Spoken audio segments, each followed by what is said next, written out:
Hi everyone, it's Letitia from Simple Crowdfunding, and today I've got Justin Denno from Belfield Developments with me, who's going to be talking about the project in Sandford that we've raised funds for. Justin, thank you so much for joining me today. Thanks for having me, Letitia, and hello all. So one of the reasons that we're doing this is because there was a site visit not that long ago to the Sandford site. I know that not everyone was able to make it, and Justin, you're really keen to make sure that all investors had access to the information, they knew what was happening on site, which is why we're doing this electronically. So to move straight into the project, I know that you've got an update that you want to share.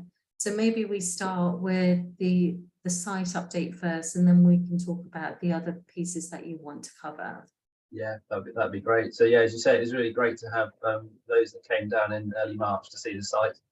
It was good fun to meet people face to face and show them the site. But yeah, for those who couldn't make it, and hopefully this is gives you a bit more of a flavour of what we're doing. So I'll just share my screen here. We've got an update. This is what we're producing now on a monthly basis. So our operations manager, Sherry, she produces this document, which we then share with the estate agents as well. So it means that for the people who've already reserved and for those who are interested, the agents have a regular pictorial update as well as a brief bit of information about what's going on in each plot. So I'll run you through this. I'll keep it fairly brief. But we've got 13 plots on the scheme. The first 10 plots are the full open market plots, and plots 11, 12, and 13 are our first homes, so the affordable homes. So this is plot 1. This is a bungalow, and I think that this was erected to some extent when some of the investors came last time, but you can see the belt and battens on there now, and that's taking shape. So timber frame completed, belt and battened, and as you can see, the underfloor heating, insulation, screed is in now, but windows and doors not. I should say this is to the end of April. This update, so there has been a bit of progress since. Plot 2. So this is the last timber frame to be erected. It's further on now than this picture, but as I'll go into a bit later, we had some challenges with the timber frame supplier, so it's really great to see this one on site and see it. We'll be pleased when all the timber frame is there.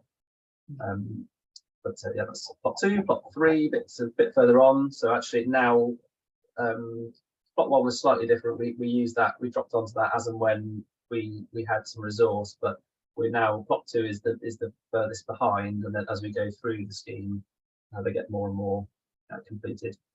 So plot 3, as you can see, has got the scaffold ready. That now does have the first floor and trusses on. Plot 4, you can see the first floor framed, the timber frame is up there. Plot 5 has got the roof trusses, belt and batten on. See a bit of internal there with the screed down. So under there will be the insulation and the underfloor heating pipes and the screed. You can just see a little pipe there, which is the ducting to feed the island for the kitchen. It's the kitchen there. Right. Plot 6 is our second bungalow. So this one, you can see the slate on the roof on this one going on, and windows in for that one. Plot 7 is one of our 3 beds. So again, that's sort of similar stage to the bungalow, all felt batten and slated.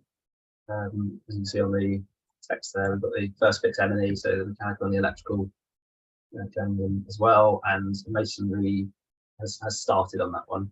But you can see the blue is still the wrap of the timber frame. So as we move on to plot 8, you can now see there the block work externally has been done, completed. Doors in, windows in. You can just see those vents. So that's the M&E elements there. Right. And plot 9, similar sort of stage, but we've got some plasterboard and paint has gone on. So first the mist coat, the first coat of paint going on is in that one. Plot 10, this is a lovely, you see the stonework on this one. The stonework there, it's gone on. So that's well, it's complete now, but this time was approaching completion. kitchen installation in that one. So now we're on to the first homes. This one, because this is going to have render, you can see the masonry has been completed, but that's awaiting render. And there's the kitchen and protected in that one. Plot 12 is the other half of this, because it's a pair of semis. So you can see second fix, that's the toilets and sinks and bars are in, bathroom tiling begun. And then the final one is approaching. I think we're all the second fix carpentry has gone in, so you can see the skirting architraves, the doors are in.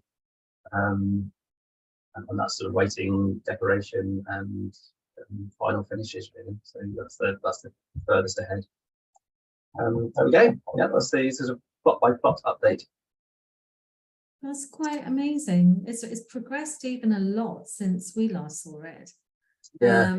It's quite remarkable how much the property, all of them, have progressed. Yeah, it's what we can touch on in a minute, but with one of the challenges of the timber frame and not giving us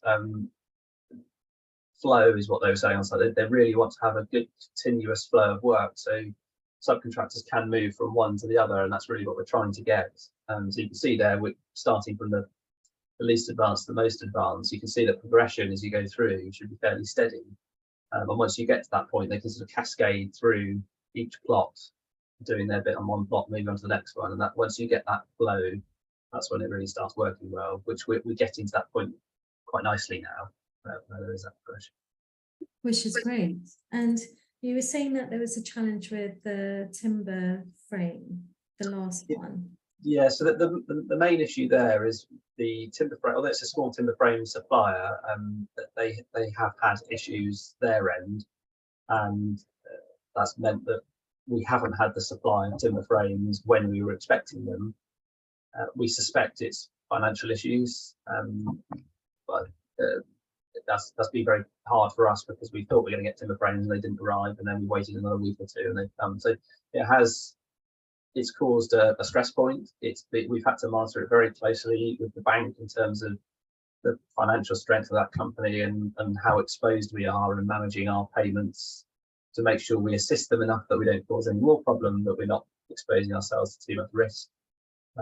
So one of the things we did is we ended up paying for the trusses. So the roof trusses were from a third-party supplier anyway, but originally were coming through the timber frame supplier, and we agreed we would pay those directly to the truss manufacturer, in order that we had, we could make sure the payment went, we made sure the trusses came to us, and so we had more control over it.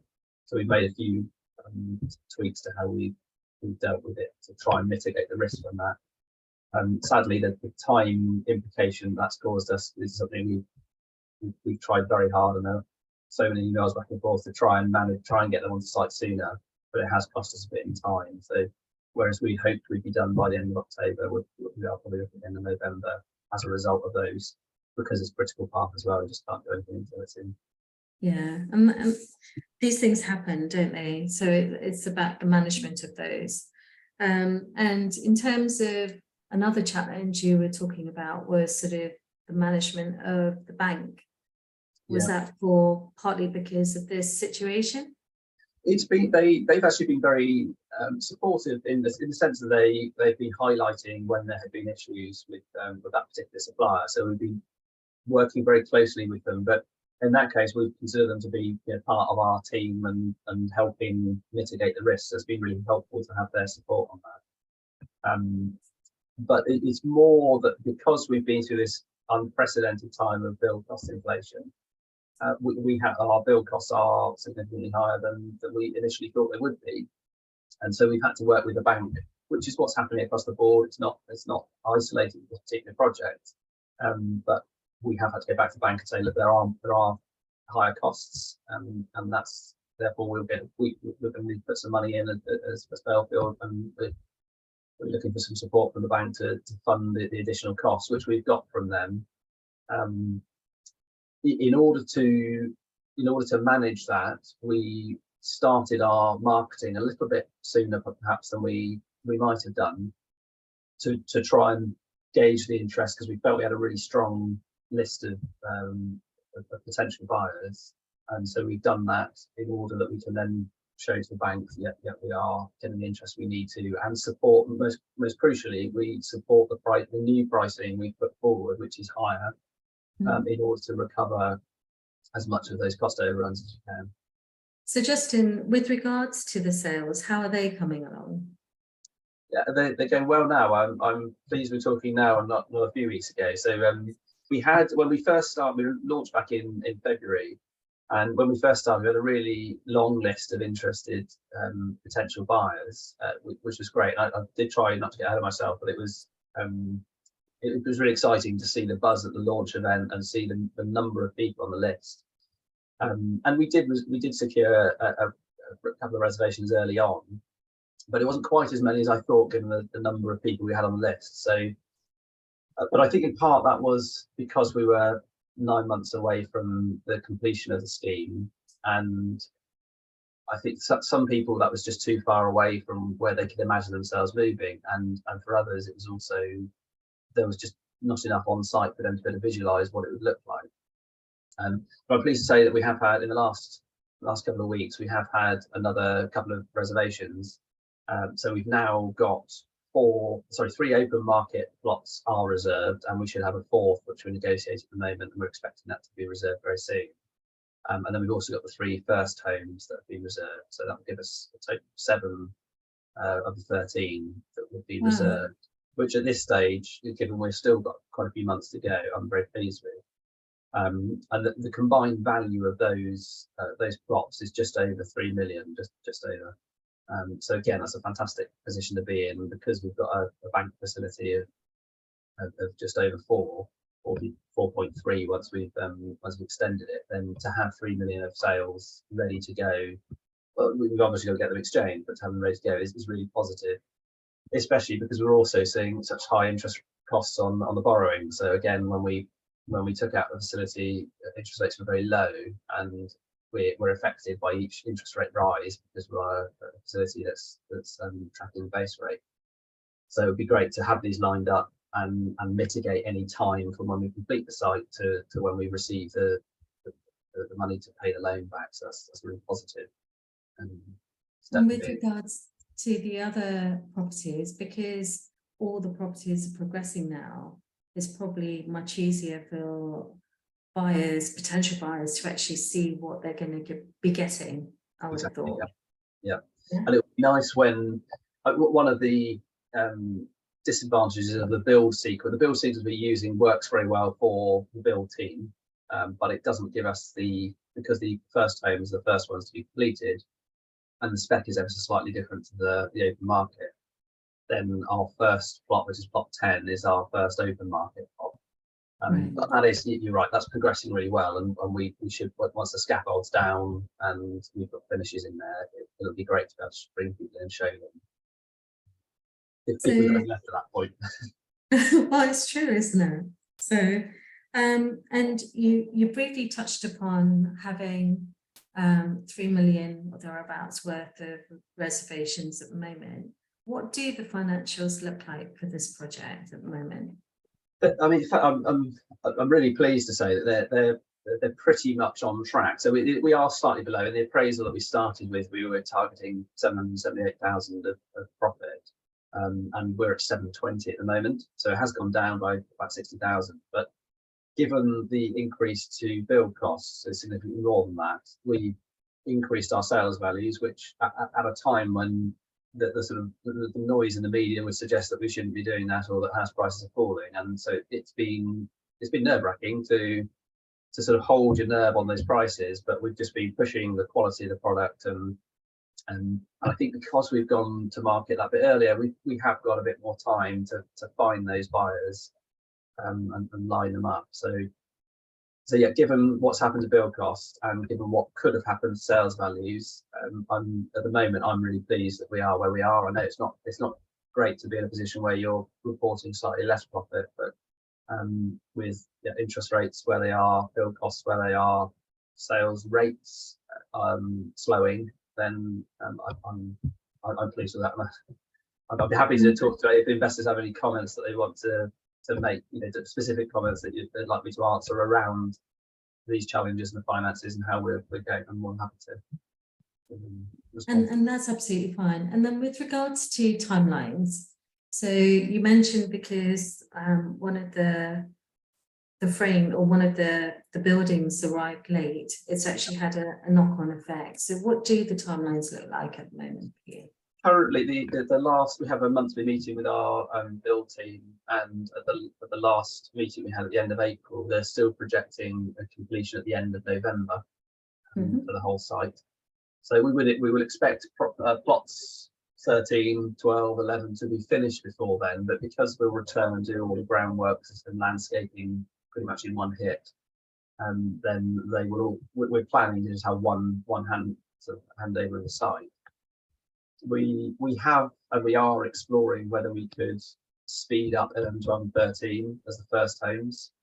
Because of where they're positioned on the site, there is scope for bringing those forward and getting those occupied before the rest of the site finishes, which is one of our sort of mitigation measures on the funding. So if we need to pull that forward to be able to bring some sales revenue in to repay the bank, then we can do that.